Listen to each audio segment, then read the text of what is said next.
Hey! C'est encore moi! Reprenons ensemble les différentes étapes de la réponse à une offre. Je suis sûre que vous les avez en tête, bien sûr, mais juste au cas où. Dans la vidéo précédente, je vous ai rappelé où chercher, et maintenant qu'on a trouvé l'offre, il va falloir y répondre, et avec professionnalisme à cette offre. Contrairement à la prospection, une grande partie du travail est maintenant avancée. Mais il reste encore quelques impairs à ne pas commettre pour mettre toutes les chances de votre côté. Grâce à l'annonce, vous êtes sûr que l'entreprise a un besoin. Ce besoin vous est même livré sur un plateau d'argent. Ou de platine. On vous dit quel est ce besoin et on vous donne même les clés pour y répondre. C'est pas génial ça? Et pour couronner le tout, vous avez le contact qualifié, ses coordonnées et son nom. C'est pas beau ça?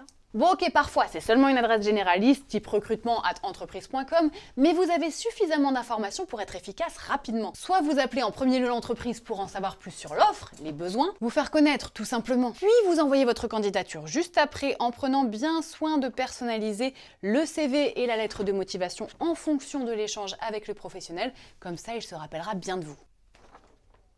Bon. Personnalisation professionnelle, bien sûr. Soit vous envoyez votre candidature CV et lettre de motivation personnalisée à l'entreprise en fonction des informations recueillies sur le site et l'offre.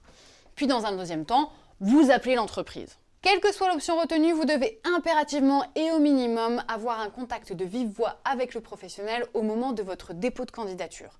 Que ça se fasse sur le terrain ou par téléphone, pas de problème.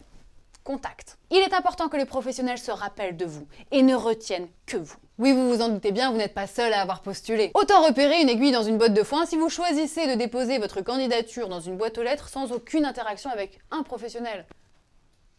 Et allez trouver l'aiguille. Si vous voulez mon avis, le mieux c'est quand même l'option 1 tout en rappelant l'entreprise une semaine après avoir déposé votre candidature. On essaie juste de savoir si le recruteur a bien accusé réception de la candidature, hein. Mais c'est aussi une manière de s'imposer à lui. Et retrouvez-moi dans la vidéo suivante, on parlera du contenu des échanges avec le professionnel.